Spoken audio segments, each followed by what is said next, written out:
So we got some pretty amazing news for you guys, including a new Sage class for Black Desert Online, a new RPG based on Dungeons & Dragons that isn't Baldur's Gate 3, more leaks and rumors with regards to Genshin Impact's Update 1.5, mods are already being developed for Valheim, and a new patch for the New World closed beta tests. Hello everyone, my name is Solomon SK for Coffee and RPGs, where we cover the latest news trends and updates for the RPG gaming genre, including MMOs, survival, online RPGs, JRPGs, and the like. I do apologize for being gone for about a week. There's some minor changes that I'm gonna make for the channel, and I'll explain more towards the end of the video. But anyways, if you guys got your cut ready with your beverage of choice, I'm drinking coffee as always. Let's go over these articles together. Cheers to you guys. Consider hitting the subscribe button down below, as well as the bell notification right next to it.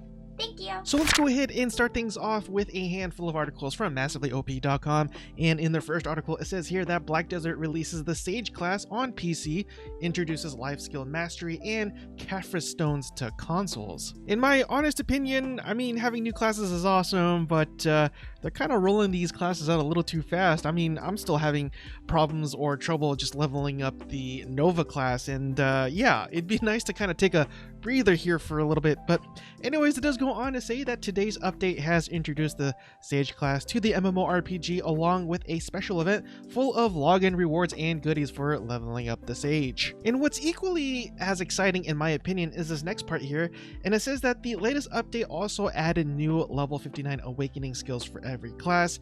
And if you take a look at some of their abilities, it's very flashy, it looks really awesome, and they typically do a lot of AoE damage for every class. And yeah, makes me want to play Awakening for almost every class that I have right now, almost, but the skills are pretty awesome in my opinion from what I could tell so far. And in their next article, it says that Ashes of Creation asks its players about guild hall features they want to see. And yes, I wanted to talk about this because this is Ashes of Creation here, but at the same time, they bring up a really good point, and I wanted to cover it here. As it says, most of the time when a game developer or studio asks its players a question, it's usually nothing more than a means to engage with its fan base at a fun but shallow level to drum up hype for a new release. And I think that's really true, especially when it comes to AAA companies such as EA or Activision. I don't really think they take feedbacks as seriously as, say, the people over at Ashes and Creation, in my opinion. The dynamic is definitely going to be a little different because this is a crowdfunded game at the end of the day. Well, for the most part it is. But at the same time, they are also, in my opinion, regarded as an indie developer because they don't necessarily have the budget as, again, the aforementioned companies like EA and Activision has. So as far as I can tell, when they really ask its players, hey, what do you really want to see in our games, they really mean it, and I really hope they could deliver on that. And just really quick, in their next article, it says that Skyforge celebrates Green Week with costumes and emotes, and by the time this video is released, the St. Patrick's Day will already have passed, but I wanted to bring this up because St. Patrick's Day is one of those minor holidays, and we really don't get a whole lot of events with regards to MMOs and other online RPGs out there. So kudos to Skyforge to kind of giving its players something to do during St. Patrick's Day. So I think that's pretty awesome. And in their next article, it says that co-op D&D action battler Dark Alliance announces a June 22nd launch date. And yes, this will be a hack and slash action co-op RPG based on the Forgotten Realms specifically, and where players will be battling iconic monsters from the tabletop game in active combat. Now, you can pre-order the game right now for $40 in digital formats, with the physical edition costing you $60 and the digital deluxe costing $60 as well, ahead of its title launch on June 22nd. And in their next article, it says that World of Warcraft explains the current Valor cap as an immediate kickstart. And it does go on to say that in a new post, the developers clarifies the rationale behind the initial 5,000 point cap compared to the smaller weekly increment rewards. Since the system is only coming in partway through the game's first PvE item season, the goal was to ensure that players could earn up a fair amount as if they had been there all along. Subsequent iterations won't have the big initial cap followed by smaller increments, and so definitely take advantage of this system while you still can. If you guys have been watching this channel for a while, you guys know that I'm a huge mech fan, and even though this next game here is neither an MMO nor an RPG of any type, although it might have some RPG elements, I still had to cover it because I think this is really awesome. But there is a company out there called Simutronics, and they are making a new mech game or mech hero shooter called Galahad 3039, and plans for an open beta on March 19th. Now, admittedly, I have never heard of this company before, but apparently, according to this article, they are known for primarily making MUDs or MUDs, and those are typically RPGs that are text-based than anything else. And I guess the most famous ones they made is Gemstone 4 and Dragon Realms. Again, never heard of any of those games either. But as you can tell from the trailer that I have playing right now, it's very fast-paced, definitely more fast-paced than Mechwarrior Online, assuming you're not using a light or medium mech. And yeah, I think this is really cool. I can't wait to jump in it. I'll definitely keep you guys posted on what to expect and what my opinions about this game is. But it does go on to read here that the open beta runs until the 28th of March, and with everyone being able to simply jump in the testing via the game's Steam page. If you are curious about the 32-player arenas, feel free to practice. Alright, and moving on to MMOculture.com, we do have one article here. I almost skipped this one because, well, it says here that Nexon gaming behemoth announces recruitment drive for various new projects, and so I thought, that's cool, they're making new games, but they're all going to be mobile games, right? Because, I mean, what else would they make? But I was actually pleasantly surprised. Now, they do have a number of titles here, the code names for the games at least, and it says right here at the top, Untitled MMORPG, and it does explain that this is going to be a cross-platform MMORPG. Don't really care about that, to be honest with you, but it does get pretty interesting when you go here towards the bottom. Now, from the sound of things, Project SF2 is probably going to be an RPG with a gacha mechanic, very similar to what you see in Genshin Impact, and in my opinion, that's enough for me to get kind of excited. As you can see here from this little screenshot, it definitely does give you that sort of Breath of the Wild, Genshin Impact vibes and look and feeling and whatnot. Also, there's another title here, codenamed P3, and this is going to be a multiplayer RPG and described as an adventure through a medieval fantasy dungeon with friends. And so when I read that, it kind of reminds me of Crimson Desert, honestly, because this game is not going to be an MMORPG either, rather still an RPG with online capabilities, and that's pretty much something or description used to describe Crimson Desert so far, excuse me. And lastly, they are working on a game called Project HP, and I think this is really interesting because not only do we have Project HP, we also have Project Eve and we have Project DT, and they all seem to have very similar things in common. They're all action games with very stunning visuals, female protagonist, very fast-paced combat, and all that kind of stuff from what I can tell.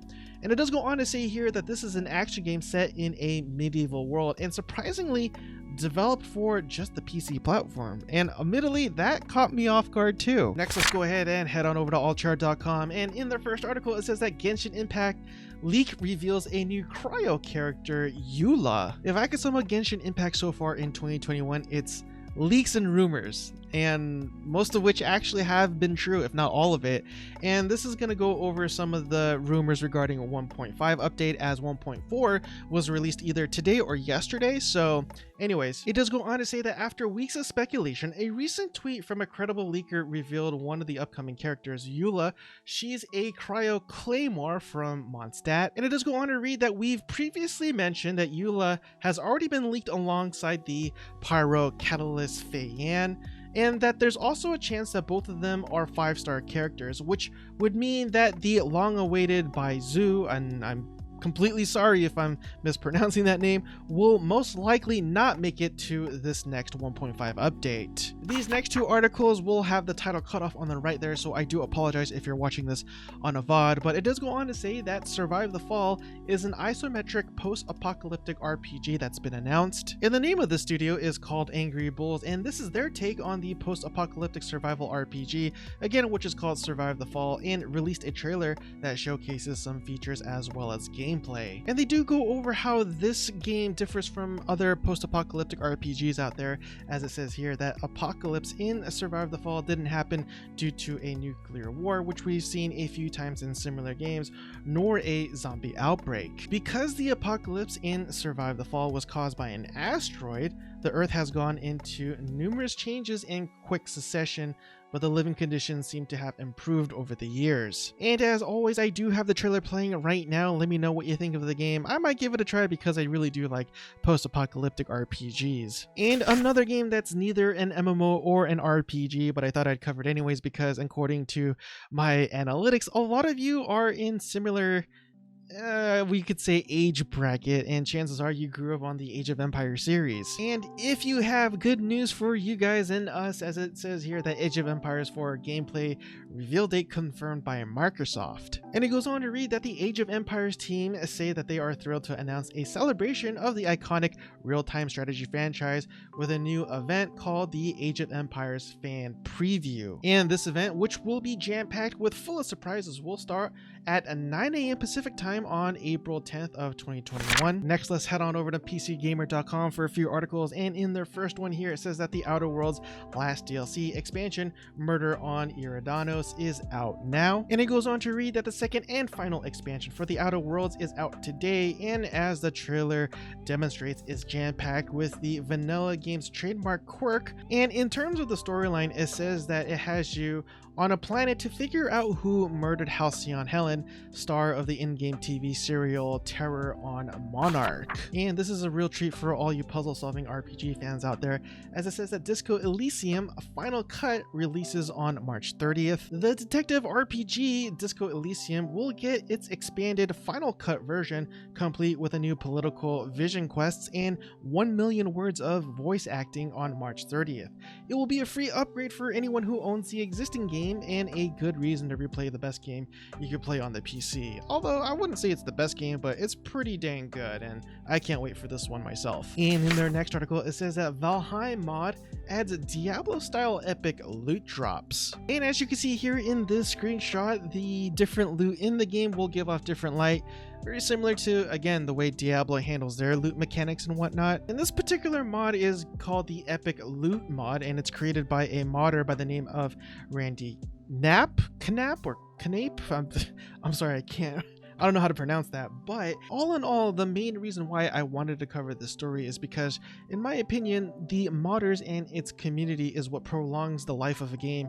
And I think the Elder Scrolls, especially Skyrim as well as Fallout 4, is evidence of that. And a game that doesn't get talked about nearly as much as it should, in my opinion. In their next article, it says that Rift is celebrating its 10th anniversary this week with QR code powered event. I really honestly thought that this game went offline, but apparently I was wrong. But it is ran by GameAgo, and so that kind of has me a little nervous, especially for those of you who still play this game, because they just axed 4 MMOs like a month ago, or at least announced it. And in their next article, it says that the Lord of the Rings Online Wildwood update is now live, brings new instances, a new zone, and updates to lighting, which I think is probably the most interesting part. And this new zone is for characters that are in the mid 40s in terms of level, and this is a little bit different because typically a lot of companies out there will add more content for end-game players and whatnot, but they didn't go that route this time. They've also introduced the Spring Festival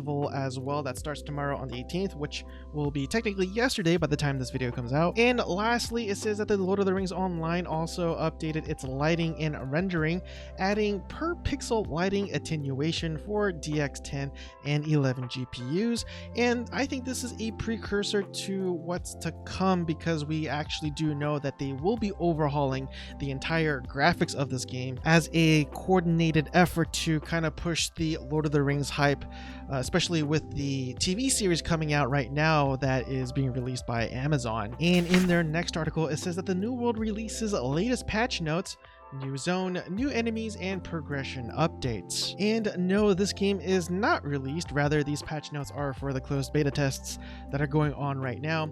And it does go on to say that the new zone is called Ebon Scale Reach, where players have to deal with corrupted enemies such as musketeers, warriors, spear captains, summoners, and even corrupted tigers. It appears that Ebon Scale Reach is going to be more for the experienced players, as the area is intended for players of level 51 and above. They've also added a new expedition, which is their name for dungeon, called the Garden of Genesis, which will have 2 boss encounters. And lastly, it does go on to say that other other notable changes to the game comes in the form of 20 versus 20 endgame PvP, new armor and new weapon quests, an adjustment to drop logic so that weapons are most likely, or more likely, excuse me, to drop with relevant attributes to your character. And they do have other things listed here, but I'm not going to go over it for the sake of time, but if you want to go ahead and check it out yourself, the links to this will be down in the pinned comment section below as always. And that concludes today's episode of RPG news, updates, and commentary. I really do appreciate it if you made it with me so far,